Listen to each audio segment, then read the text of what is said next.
Next up on Tape Swap Radio, we're talking with Frank Foe. Hello. Frank has been in the Lehigh Valley music scene for many years, starting with the decades. Yeah, going back to, 1984, right? 82. 82, okay. Yeah, I turned 16 in 82, and I was free to go wherever I wanted to.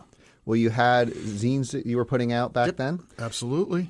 You also did radio shows? Yep. WLVR, WMUH. You got it. You've been doing some research. I actually did a little bit of time on Erie, in Erie, PA, Barron campus of Penn State.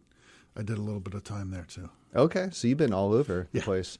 I remember when I moved back to the area after I was done with school in York, PA, your show on WLVR, Up to No Good, was one of the first shows I found that I really loved and listened to a lot. We had a great time. Redzi, Johnny, and myself, we had so much fun, because we'd been friends for so long, and we all liked the same kind of music, but had a little bit of different variations from each one of us. So it was, to me, that's like the best stuff I ever did on the radio. Absolutely. Good stuff. And then you moved into releasing music as well. Yep. A couple of 7-inches, an album, some CDs, a compilation CDs of, local bands, all Lehigh Valley bands kind of thing. Yeah. So you're a perfect person to ask about memorable Lehigh Valley shows. So I've asked you to put together a list and just talk about some of the most memorable shows that you can remember. Heck yeah. I created quite a list here, so we'll narrow it down, I guess, as we go through this. But I'll start from the beginning. How's that? Yeah. One of the very first shows I ever went to was at a place called G's Beef and Brew, which was on Hamilton Street in Allentown. And it was, first of all, I should say this. I'm old, and this was a long time ago. So these will be how I remember the shows. They may not be factual, but they're how I remember them. But anyway, Faction, if you're not aware of them, they're a skate punk band from California. And this was like real early 80s and real little place. The place was actually where they stored pinball machines. Like it was like an arcade. Of course, this is in the 80s, alongside like a bar or whatever.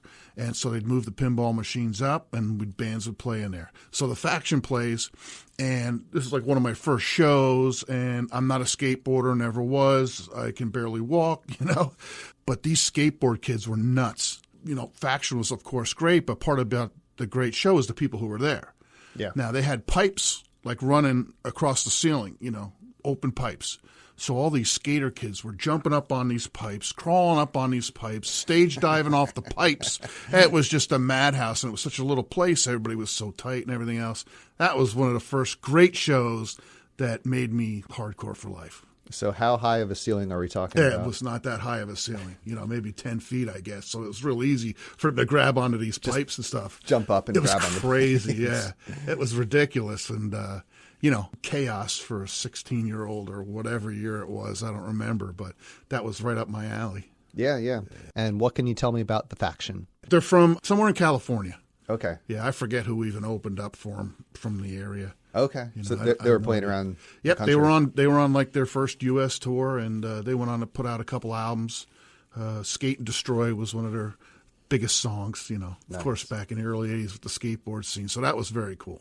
Nice. That was a good one. And about how many people you think was a well-attended show?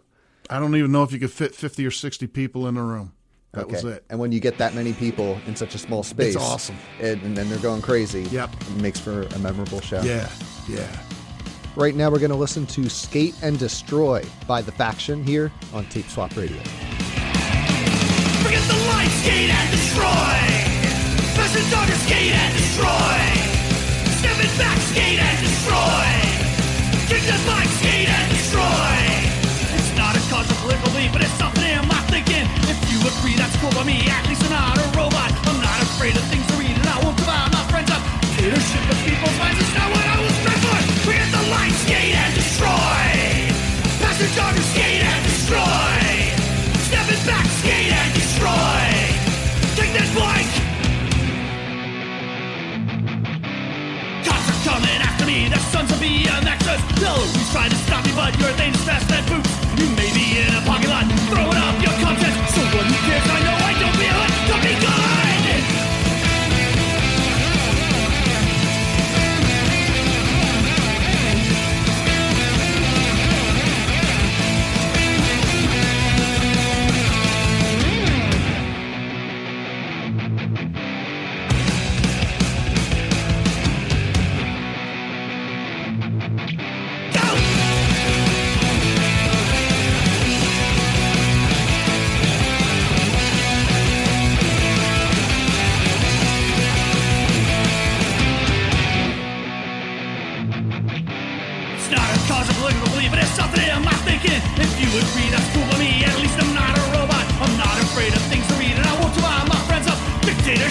People's minds is not what I was done for. Forget the line, skate and destroy. Pass the jogger, skate and destroy. Step it back, skate and destroy. Take that bike. We're talking with Frank Foe here about some memorable Lehigh Valley shows in the DIY punk scene. What do you have next, Frank? Well, this one isn't DIY, but I got to mention it because it was just spectacular and unheard of for the time, and I think it gives a good transition from how the music scene evolved in the early 80s. It was actually at Stabler Arena, so no DIY. Okay. But the lineup was Motorhead, Slayer, and Exodus. As a metalhead, this was like, God for me. When actually Motorhead was playing, I basically had my head in the speaker from the PA system. Oh, yeah. It was just it's beautiful. The noise just took me away. But again, the big part about this show is the people. Okay, so Exodus was the opening band, and they come up on stage. You got to realize people didn't know back then. There were actually folding chairs. You had to sit in a folding chair to see Motorhead, Slayer, and Exodus. Oh, come on. Swear to God, this was before, the whole moshing and everything else came around. So there was so the first chord of Exodus playing, everybody picked up a folding chair and threw it. There were chairs flying all over the place. They were trying to get them off to the side by the thing, so people can open up the pit and stuff. But that was the memory. That was Lehigh Valley people showing their, like, forget these folding chairs. This is over. We're going to have a good time and get rid of this folding chairs nonsense. I bet the next metal show they didn't make that mistake. No, I'm sure they did. I'm sure they never made that mistake ever again. But, and Motorhead and Slayer are two of my top 10 favorite bands of all time. So that also made it kind of special. See them that early in their careers. And what year are we talking about? I tried to look that up. I'm not really sure. I think it might have been 84, something like that. I'm not really sure. I couldn't find the exact date of the gig. Yeah, sometime in the 80s. Yeah, sometime in the 80s, okay. I don't know, 84 to 88. It was somewhere in there sometime. Yeah. Do you have a preference which band we play out of that? Well, let's play some Motorhead. Motorhead, okay. Might as well go with the standard, Ace of Spades. Ace of Spades. Yep. So not DIY, but I'm sure a lot of kids in the punk scene. The DIY was the throwing of the chairs. Yeah. We were doing it ourselves. I'm sure the kids in the punk scene were all there. So, oh, yeah. Motorhead was, at the time, if you were into punk, that was the only metal band you were okay to listen to. Okay. That was it. Well, Motorhead and Venom. Okay. That was like the overlap in the punk and metal scene back then. All right, Motorhead, Ace of Spades here on Tape Swap Radio. If you like to gamble, I'll tell you how you land.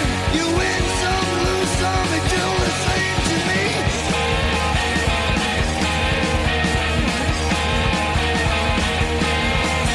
The pleasure is to play, make no difference what you say. I don't say greed, the only card I need is the Ace of Spades, the Ace of Spades. Playing for the high road, dancing with the devil, going with the flow, it's all a game to me.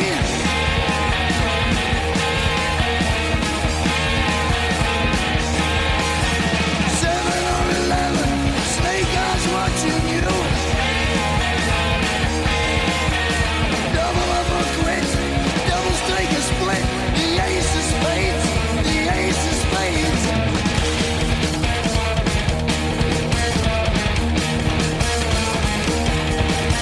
You know I'm going to lose, and gambling's for fools, but that's the way I like it, baby. I don't want to live forever.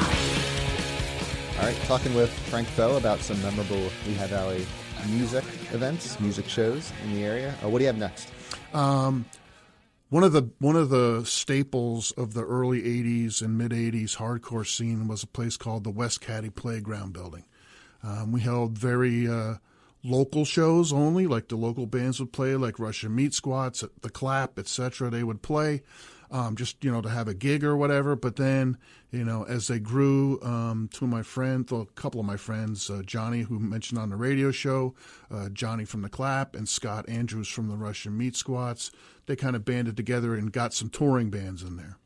So I think the biggest lineup they ever got there, which was just incredible because it was like my first time seeing a lot of these bands. I actually interviewed a couple of these bands in my zine Faux. But the lineup was the Dead Kennedys, Life Sentence, Rest in Pieces, and The Clap. Now imagine seeing the Dead Kennedys in their prime in a place that maybe holds 150, 175 people. And, of course, being a DIY show and being a hall show, it was well oversold. Yeah, probably. It was packed and hot and sweaty and crazy, yeah. But, to see Jello Biafra perform at that show was just incredible. At that stage of their career, it was just unbelievable to see them. They were considered back then the gateway band to hardcore and punk. Mm-hmm. Yeah. You've kind of punk rock. You started out with the Sex Pistols. Hardcore, you started out with the Dead Kennedys. Anybody you want to turn on to, you give them a tape of the Dead Kennedys. Here, you got to hear this band. That was the way a lot of people got into the whole DIY and hardcore and punk and back in that time period. So the Dead Kennedys for me was awesome. Life Sentence blew everyone away. Nobody knew who they were. They were from the Midwest somewhere. I can't remember, but their first album is incredible. It was just a really good album. Rest in Pieces is a band from upstate New York. I actually interviewed them in Faux. And, of course, the locals, The Clap opened up the show. But that was one of the shows, man. But there were so many shows at West Caddy, I thought that was the one that was like, wow, this put the Lehigh Valley on the map. Yeah, incredible that you can get a band like the Dead Kennedys. Yep. And what year are we talking about again?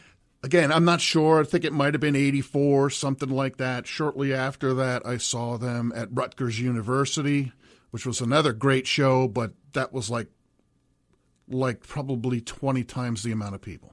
Yeah. In just a short period of time. From the Lehigh Valley to go to see them at Rutgers was amazing, yeah. Yeah, and I'm sure if the West Caddy playground was bigger, they would have filled it just as easily. Absolutely. I mean, I know there were people standing outside listening to the show. They just didn't want to deal with the heat and the claustrophobia inside the building, Yeah. That's good stuff. Awesome. Okay, so we could play some music from those bands. Do you have any preference? And I'm sure you know the Dead Kennedys. Yeah. Pick a song you like. I'd pick something off of either In God We Trust or Fresh Fruit for Rotting Vegetables. This is the Dead Kennedys. Let's lynch the landlord here on Tape Swap Radio. The landlord's here to visit. There's some disco down below. There's a double in the rent, but the building's been down. You're gonna help me by sitting all the way you can. You know we can. Oh, we can. You know we can. Let's fix a landlord man.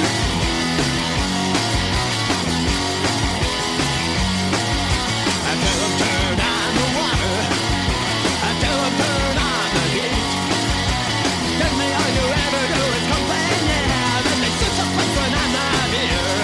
But we can. You know we can.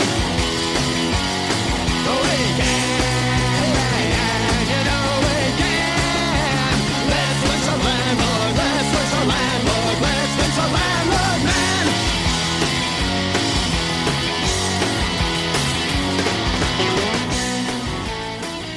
Talking with Frank Faux about memorable Lehigh Valley shows. What do you have next? Next up, one of the greatest places in the Lehigh Valley's history of having shows was a place called Wally's right here in Bethlehem. They, of course, tore that building down a long time ago. Part of the greatness of any of the shows at Wally's was really Wally's should have been condemned. I don't really know how eventually it did, but I knew the owner very well, so I kind of got the tour of the building. So all the shows happened on the first floor, but basically if you went to the second floor and looked up, you could see the sky through the second and third and fourth floor. So it was like, boom, they had barrels to catch the rain and all this kind of stuff. And then yet on the first floor, you got Guar playing, which is just, to see Guar in a little club like that back in the early days of Gwar. It was the first time I had seen him, Yeah. With the blood everywhere. And it was like, it was just incredible. Yeah. Everybody was so into the show, all the costumes and everything. And so they had the full thing going getup. on. Full thing going on. Yep. Crazy. Yeah. And back then, things were a lot crazier than they are now. Okay. A friend of mine who shall remain nameless was actually the plumbing didn't work too well in Wally's, and people used to urinate in these big barrels. Okay. So one of my buddies, while Gwar was playing, drug one of those barrels from the men's room and then tipped it over right outside the bathroom door, and urine from that bottle that went everywhere. So, it was like anarchy. It was literal with Gwar doing their things, everybody just jumping, and it was crazy. And then to add something loud on it, it was pure anarchy. Oh, man. It was pure anarchy. And it was like, Gwar after Scum Dogs, so that is still to me my favorite album by them, Just an incredible show, pulled together by local kids helping an older guy own the building. He was actually a Lehigh University professor, and he would come to us, say, "What band should we get?" And he'd bring them in, and we'd all play, and it was awesome, good stuff. It sounds absolutely insane. It was insane. I mean, to have Gwar, who are known for like a big production, theatrical. Absolutely. And they pulled it off, and they're like, no problem. Unbelievable. Yeah, professional. Whatever it is, we'll figure it out. And are we still talking like early, mid-'80s time frame? Whenever the Scum Dogs of the Universe came out. Okay. Right around whatever year that was. Yeah. And Wally's, so the size of the place they're playing. Big. It was a bigger place. Okay. You could fit several hundred people in there. All right. Yeah. He pulled in some big bands there too. Wow. This is Gwar with Sick of You here on Tape Swap Radio.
Wrapping things up with Gwar and Sick of You. We've been talking with Frank Foe about some of his most memorable live shows he's attended in the Lehigh Valley. Thanks for being here, Frank. Thanks for having me in. I hope everything goes well.